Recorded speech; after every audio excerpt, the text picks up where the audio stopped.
نحمده ونصلي على رسوله الكريم اما بعد فاعوذ بالله من الشیطان الرجیم بسم اللہ الرحمن الرحیم۔ پارہ نمبر 8 سورۃ الانعام، پارے کا رکوع نمبر 6 اور سورت کا رکوع نمبر 19 اور آیت نمبر 154 155۔ بسم اللہ الرحمن الرحیم۔ ثم آتینا موسیٰ الکتاب تماما علی الذی احسن وتفصیلا لکل شیء وہدی ورحمة لعلهم بلقاء ربهم يؤمنون۔ وهذا كتاب أنزلناه مبارك فاتبعوه واتقوا لعلکم ترحمون۔ صدق اللہ العظیم۔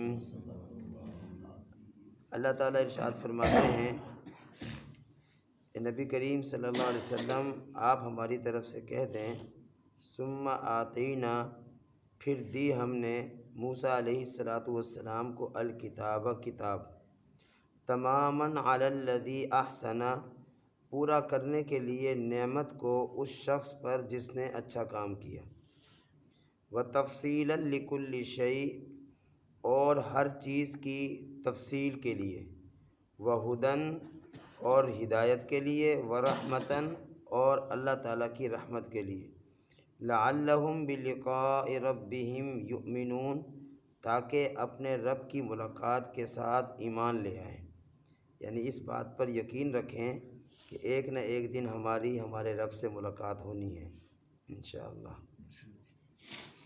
وَهَذَا كِتَابٌ أَنزَلْنَاهُ، اور یہ کتاب یعنی قرآن مقدس مراد ہے، انزلناہ، ہم نے اس کو نازل کیا ہے، مبارکن، یہ برکتوں والی ہے، فاتبعوہ، پس اس کی اتباع کرو، یعنی قرآن مقدس کی اتباع کرو، واتقوا، اور اللہ سے ڈرو، لعلکم ترحمون، تاکہ تم پر رحم کیا جائے۔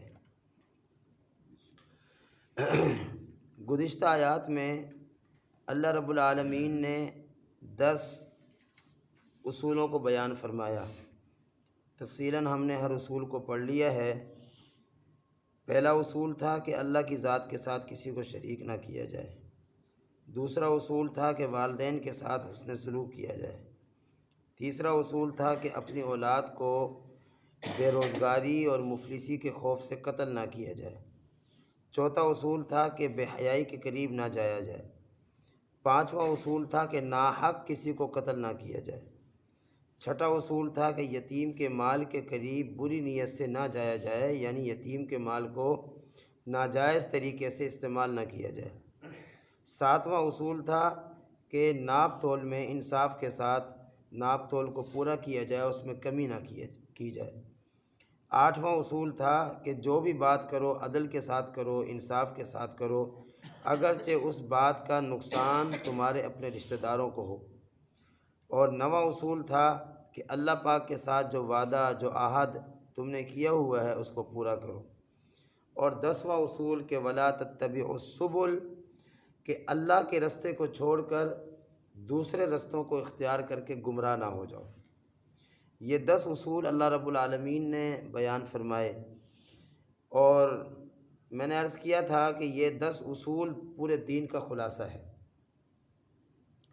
پوری شریعت کا خلاصہ ہے، قرآن مقدس کا خلاصہ ہے، نبی علیہ السلام کے 23 سالہ نبوت کا خلاصہ ہے، اللہ کے رستے کو چھوڑ کر جو کہ صراط مستقیم ہے، وہ رستہ جو نبی علیہ السلام سے، ان کے بعد حضرات صحابہ کرام سے تابعین تبع تابعین سے حضرات ائمہ بزرگان دین علماء صلحاء سے ثابت ہے، وہ رستہ دین ہے۔ اور یاد رکھیں کہ نبی علیہ الصلاۃ والسلام کے مبارک طریقے، مبارک احکامات، آپ کی مبارک زندگی، جس کو حضرات صحابہ کرام نے دیکھا، بہت قریب سے دیکھا، اور پھر اس مبارک زندگی کو محفوظ فرمایا، اور محفوظ کرنے کے بعد آپ علیہ الصلاۃ والسلام کی زندگی کے ایک ایک پہلو کو صحابہ کرام نے آگے بیان کیا۔ میں ایک بات عرض کرنے لگا ہوں کہ دین برحق یہ میری اور آپ کی مرضی کا نام نہیں ہے، میری اور آپ کی سوچ کا نام نہیں ہے۔ میں جس چیز کو اچھا سمجھوں وہ دین بن جائے، میں جس چیز کو غلط کہوں وہ دین نہ بنے، یہ نہیں ہو سکتا۔ دین کے حوالے سے معیار اللہ رب العزت کی ذات ہے، جناب محمد الرسول اللہ صلی اللہ علیہ وسلم کی ذات ہے، اور آپ علیہ الصلاۃ والسلام سے جو چیزیں صحابہ کرام نے لے کر ہم کو دی ہیں وہ چیز ہے۔ اب وہ چیز آسان ہو یا مشکل ہو، بظاہر اس پر عمل کرنا ممکن ہو یا ناممکن ہو، وہی دین ہے، وہی دین ہے جو کچھ ما انا علیہ و اصحابی کے معیار پر پورا اترے گا، کہ جو میرا اور میرے صحابہ کا طریقہ ہے۔ اللہ کے نبی نے فرمایا تھا کہ جو میرا اور میرے صحابہ کرام کا طریقہ ہے وہ دین ہے۔ جو چیز اللہ اور اللہ کے نبی اور اللہ کے نبی کے صحابہ کرام سے ثابت نہ ہو وہ دین نہیں ہے۔ اس لیے اپنی مرضی کو دین سمجھنا یہ چھوڑ دیا جائے، اپنی سوچ کو دین سمجھنا یا معیار سمجھنا اس کو چھوڑ دیا جائے۔ یہ 10 اصول اپنائیں، ان 10 اصولوں کو اختیار کریں، پورے کے پورے دین پر عمل ہونا شروع ہو جائے گا۔ تو آخری اصول اللہ پاک نے فرمایا کہ وَلَا تَتَّبِعُوا السُّبُلَ، کہ تم اللہ کے رستے کو چھوڑ کر دوسرے رستوں کو اختیار نہ کرو۔ دوسرے رستوں کو اختیار نہ کرو کہ دوسرے رستوں کو اگر تم اختیار کرو گے، ان پر اگر تم چلو گے تو گمراہ ہو جاؤ گے، تم مقام اور منزل اور ہدف پر نہیں پہنچ سکو گے۔ نتیجہ یہ نکلے گا اللہ ناراض ہو جائیں گے اور تم جنت کے مستحق نہیں بلکہ جہنم کے مستحق بن جاؤ گے، حقدار بن جاؤ گے۔ یہ بنیادی بات ہے، یہ سمجھنے والی بات ہے۔ ایک اور بات سمجھیں، انسان ایک نیک کام کرے لیکن اس نیک کام کی وجہ سے فرض چھوٹ جائے، سمجھ آ رہی ہے؟ میں سادہ سی مثال ہے، یہاں فرض نماز ہو رہی ہو، وہاں انسان جو ہے سنتیں پڑھتا رہے، نفل پڑھتا رہے، وہ نفل پڑھ رہا ہے، فرض چھوٹ گئے، آپ اس کو صحیح کہیں گے؟ اللہ پاک نے تو سمجھ دی ہے نا کہ فرض کا مقام زیادہ ہے، فرض کا درجہ زیادہ ہے، نفل کا درجہ کم ہے۔ فرض کو نظر انداز کر کے فرائض کو چھوڑ کر نوافل کے پیچھے چلنا، اسلام اس کی تائید نہیں کرتا۔ ہم بسا اوقات دینی محفلوں میں جاتے ہیں، دینی پروگرام میں جاتے ہیں، میں ایک سمجھانے کے لیے مثال دے رہا ہوں۔ اب دینی محفل ہو رہی ہے لیکن نماز کا وقت جا رہا ہے، سمجھ رہے؟ سادہ سی بات ہے، دینی محفل نیک کام ہے، نیکی والا کام ہے، کوئی بھی انکار نہیں کر سکتا، لیکن رسول اکرم صلی اللہ علیہ وسلم سے صحابہ کرام رضوان اللہ تعالیٰ علیہ مجمعین پوچھتے ہیں، اللہ کے نبی صلی اللہ علیہ وسلم ای الاعمال افضل، سب سے افضل عمل کون سا ہے؟ رسول اکرم صلی اللہ علیہ وسلم ارشاد فرماتے ہیں الصلاۃ لوقتہا، نماز کو اپنے وقت پر ادا کرنا۔ سب سے افضل عمل کے بارے میں سوال کر رہے ہیں، سب سے افضل عمل کون سا ہے؟ تو پیغمبر صلی اللہ علیہ وسلم ارشاد فرما رہے ہیں کہ نماز کو اپنے وقت پہ ادا کرنا۔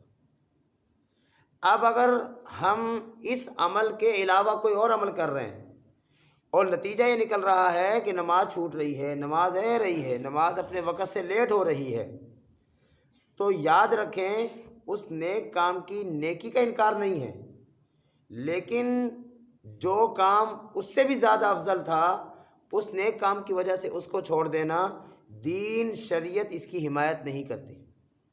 سمجھ آ گئی ہے؟ اس لیے ہمیں اپنے آپ کو مکمل دین کے تابع کرنا چاہیے، اپنے آپ کو 100% دین کے ساتھ جوڑنا چاہیے، اور دین کو، دین کے مزاج کو سمجھ کر دین پر عمل کرنے کی کوشش کرنی چاہیے۔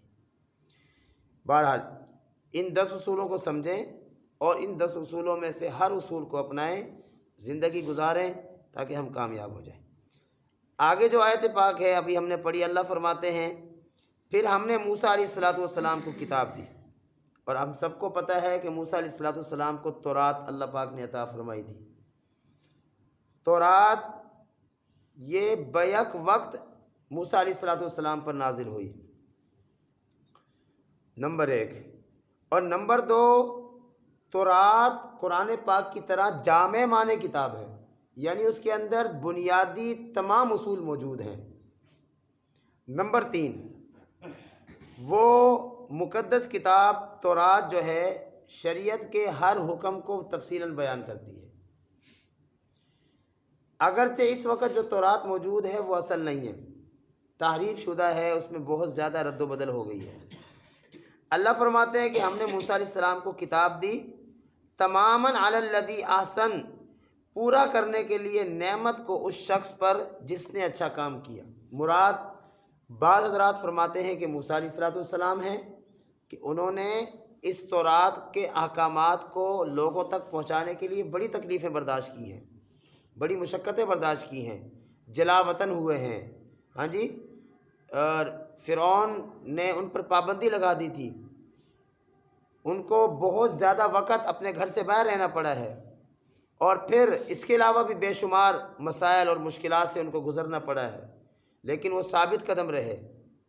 اور فرعون جو کہ اللہ اور اللہ کے نبی کا دشمن تھا، اس کے دربار میں جا کر بھرے درباریوں کی موجودگی میں اللہ تعالیٰ کے حکم کو کھلم کھلا اعلانیہ بیان کیا ہے۔ دشمن کے منہ میں جا کر، دشمن کے چہرے پر، اس کے منہ پر جا کر اللہ تعالیٰ کے حکم کو اور حق کو بیان کرنا باطل کے سامنے یہ جہاد ہے۔ تو بہرحال انہوں نے تورات کے احکامات کو لوگوں کے سامنے بیان کرنے میں بڑی تکلیفیں اٹھائی ہیں۔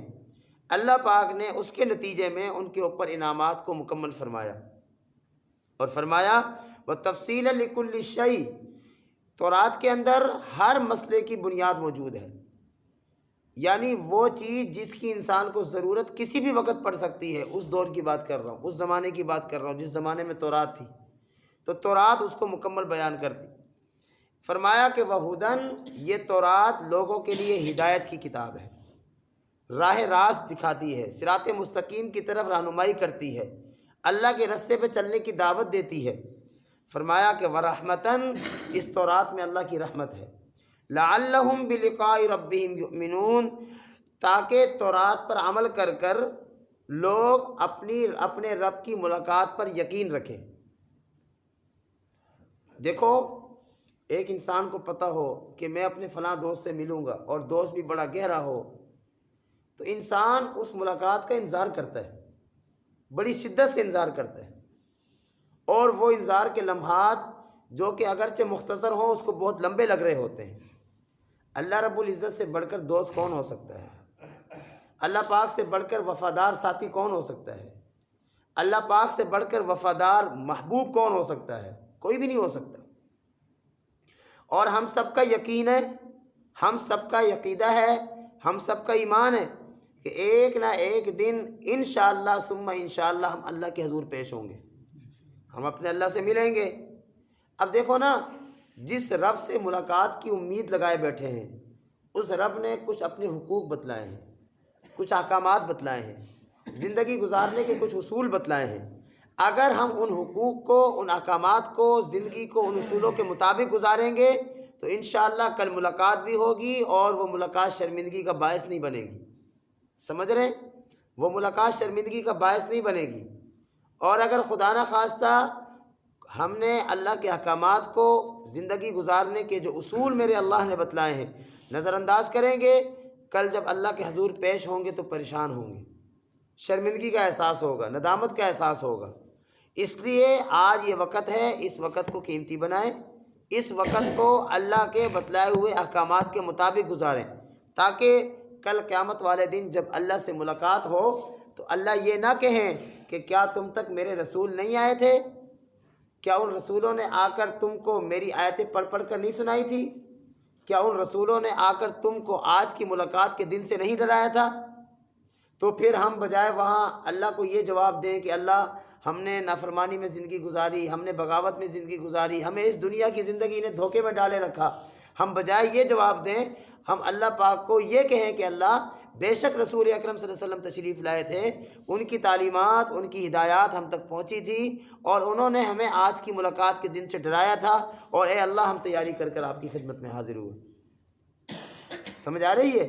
اس ملاقات کے لیے تیار کریں اپنے آپ کو، اور وہ یقینی ملاقات ہے، وہ یقیناً ہونی ہے، وہ کسی بھی امت کا فرد ہو ملاقات ہونی ہے، وہ فرما بردار ہو تب، نافرمان ہو تب، وہ مشرک ہو تب، وہ موحد ہو تب، کسی بھی طبقے سے تعلق رکھنے والا امیر غریب کل قیامت والے دن اللہ کے حضور پیش ہو کر اللہ رب العزت سے اس کی ملاقات ہونی، اور وہ ملاقات اگر تو فرما برداری والی زندگی گزاری تو بڑی خوشگوار ہوگی، بڑی محبتوں بھری ملاقات ہوگی، اور اگر خدا نخواستہ نافرمانی میں زندگی گزاری تو پھر وہ ملاقات بڑی مشکل پیدا کر دے گی، یاد رکھیں۔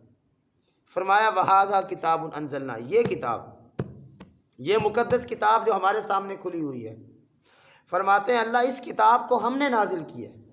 میں ایک بات عرض کرتا ہوں، سمجھو کہ یہ وہ مقدس کلام ہے جس کو میرے اللہ نے پڑھا ہے، یہ وہ بابرکت کلام ہے جس کو اللہ نے پڑھا ہے، اور جب اللہ نے اس کو فرشتوں میں پڑھا، فرشتوں کی جماعت کے سامنے اس کی تلاوت فرمائی، فرشتے وہ عام مخلوق تو ہے نہیں، وہ تو بڑی نورانی اور بہت اعلیٰ مخلوق ہیں، ان کے سامنے جب اس مقدس کتاب کی تلاوت کی گئی تو وہ حیران ہو گئے، اور حیران ہو کر، متحیر ہو کر، متعجب ہو کر، تعجب میں اللہ پاک سے پوچھنے لگے اے اللہ وہ کون سی مقدروں والی قوم ہوگی جس کے اوپر یہ کتاب نازل ہوگی۔ دیکھیں بغیر استحقاق کے اللہ نے بغیر حقدار ہونے کے ہمیں یہ مقدس کلام عطا فرما دیا، اور ہم کیا کرتے ہیں اس کے ساتھ؟ یہ ذرا الماری کھولیں، یہاں کتنے نسخے قرآن پاک کے رکھے ہیں، پورا سال ان کو کوئی ہاتھ بھی نہیں لگاتا ہے۔ ہمارے گھروں میں کتنی یہ قرآن پاک کے نسخے رکھے ہوئے ہیں، اللہ کی کتاب رکھی ہوئی ہے، اس پر کس قدر گرد اور غبار چڑھا ہوا ہے۔ ہاں جی، ہمارے پاس اس کو پڑھنے کے لیے وقت نہیں ہے۔ میں سچی بات کہتا ہوں، کڑوی لگے معذرت چاہتا ہوں، ہم جتنے بیٹھے ہیں زندگی گزر گئی ہے، ہم میں سے کتنے ہیں قرآن پاک دیکھ کر بھی غلط پڑھتے ہیں؟ کیا ہم مسلمان نہیں؟ کیا ہم مسلمانوں کے گھروں میں پیدا نہیں ہوئے؟ کیا ہمیں بچپن میں پڑھنے کا موقع نہیں ملا؟ دیکھیں نا، سمجھیں کہ یہ ہماری کس قدر سستی ہے، کس قدر غفلت ہے کہ جو کتاب اللہ نے میری اور آپ کی ہدایت کے لیے بھیجی، مجھے وہ کتاب دیکھ کر بھی پڑھنا نہیں آتی، زبانی تو دور کی بات ہے۔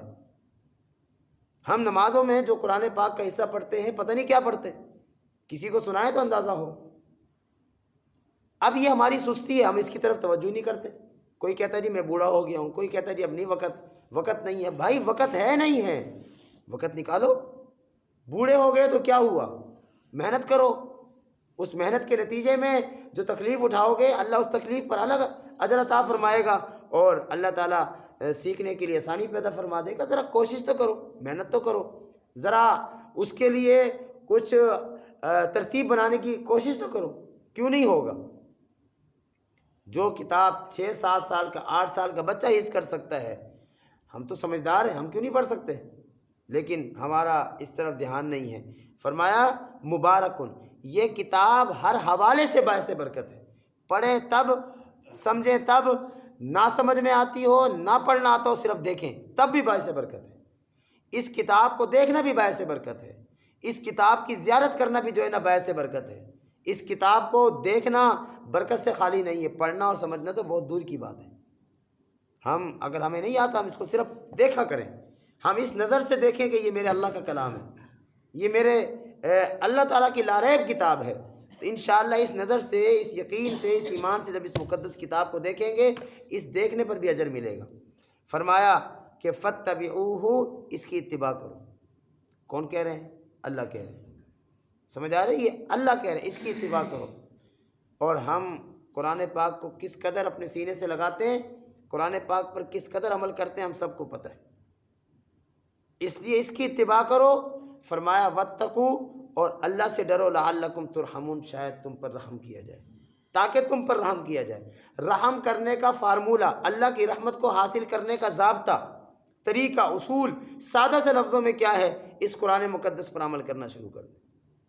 اور یقین رکھیں، یقین مانیں، کوئی مشکل نہیں ہے، دین پر عمل کرنا کوئی مشکل نہیں ہے۔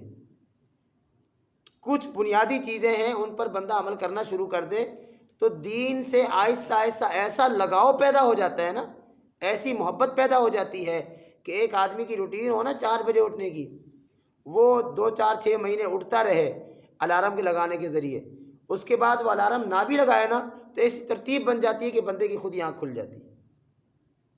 سمجھ آ رہی ہے؟ کھانے کو، پینے کو، سونے کو، جاگنے کو، اٹھنے کو، بیٹھنے کو، گھر سے نکلنے کو، گھر سے آنے کو، یہ 6 7 کام ہیں۔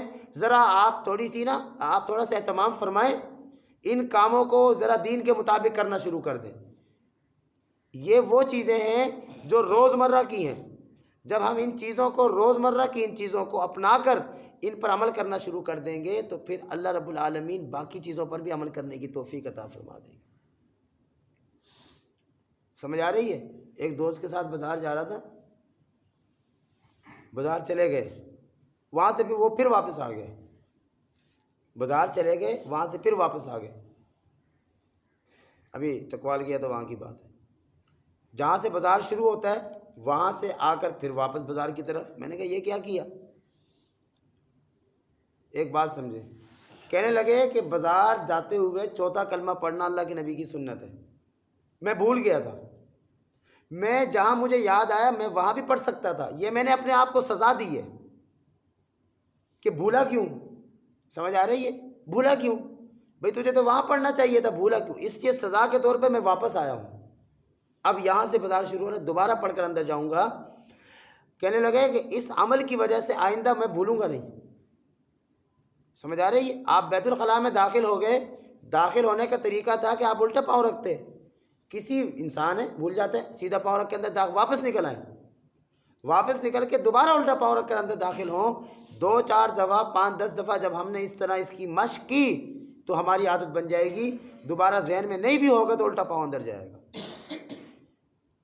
سمجھ آ رہی ہے؟ اور یہ وہ چیزیں ہیں جن چیزوں کو اپنانے سے انسان بہت زیادہ دین کے قریب ہو جاتا ہے۔ دیکھو نا، چوتھا کلمہ کتنا وقت لگتا ہے، لا الہ الا اللہ وحدہ لا شریک لہ لہ الملک ولہ الحمد یحیی ویمیت وہو حی لا یموت ابدا ابدا ذو الجلال والاکرام بیدہ الخیر وہو علی کل شیء قدیر۔ ختم۔ میں نے یہ پڑھا بازار جاتے ہوئے، ملے گا کیا؟ ہاں جی، کیا ملے گا بتاؤ؟ عمل کریں گے، اللہ ہمیں عمل کی توفیق عطا فرمائے۔ کیا ملے گا؟ 10 لاکھ نیکیاں، کیا 10 لاکھ گناہ معاف فرمائیں گے اللہ، اور 10 لاکھ درجات بلند فرمائیں گے۔ کیا مشکل ہے؟ سمجھ آ رہی ہے؟ مشکل کیا ہے اس میں؟ نہ کوئی پیسہ، نہ کوئی اور، یعنی کوئی چیز بھی نہیں لگی، نہ کوئی وقت لگا، نہ کوئی پیسہ لگا، نہ کوئی اور صلاحیت، 1 منٹ بھی نہیں لگا، لیکن 10 لاکھ نیکیاں، 10 لاکھ گناہ معاف اور 10 لاکھ درجات بلند فرما دیں گے اللہ۔ اور یہ اگر ہمیں یوں کہہ دیا جائے نا کہ اس کلمے کو پڑھو بازار جاؤ تو 1 لاکھ روپے مل جائے گا، تو ہم پتہ نہیں کتنی دفعہ پڑھیں گے، لیکن ہمیں اس لاکھ کی قدر ہے، ہمیں اس لاکھ نیکی کی قدر، 10 لاکھ نیکی کی قدر نہیں ہے۔ سمجھ آ رہی ہے؟ ہمیں 10 لاکھ گناہوں کے معاف ہونے کا احساس نہیں ہے، ہمیں 10 لاکھ درجات کے بلند ہونے کا یہ جو بلند ہونے کے فوائد ہیں اس کا پتہ نہیں ہے، کیونکہ یہ چیزیں نظر نہیں آتی۔ آج نیکی نظر نہیں آ رہی، اس دنیا کی کرنسی پیسہ ہے، آخرت کی کرنسی نیکی ہوگی، اور ہم بس اوقات دن میں 2 2 دفعہ 3 3 دفعہ بازار جاتے ہیں۔ پڑھ لیں، اس کا اہتمام کر لیں، کھانے کو، پینے کو، سونے کو، اٹھنے کو، جاگنے کو سنت کے مطابق بنا لیں، تو نتیجہ کیا نکلے گا؟ فَاتَّبِعُوهُ، اللہ فرما رہے ہیں کہ تم اس کتاب کی اتباع کرو، اس مقدس کلام کی اتباع کرو۔ تو جب اس مقدس کلام کی اتباع کریں گے تو اللہ سے ڈریں گے تو اللہ تعالی ہم پر رحم فرمائیں گے، اور جب اللہ مہربانی فرمائیں، اللہ رحم فرمائیں گے تو پھر یہ ہماری مشکلات، پریشانیاں، بے چینیاں، بیماریاں، مصیبتیں یہ خود بخود ختم ہونا شروع ہو جائیں گی۔ پتہ ہی نہیں ہوگا کہ انسان اس دنیا میں رہ کر اس قدر خوشگوار رہے گا، اس قدر خوشحال رہے گا، میں آپ کو اس پر قسم دیتا ہوں کہ ہم اس کا تصور نہیں کر سکتے۔ صرف کیا کرنا پڑے گا؟ دین پر عمل کرنا پڑے گا، دین پر عمل کرنے کی کوشش کرنی پڑے گی۔ اللہ رب العالمین ہمیں دین حق کو، دین متین کو سمجھنے کی اور اس پر عمل کرنے کی توفیق عطا فرمائے۔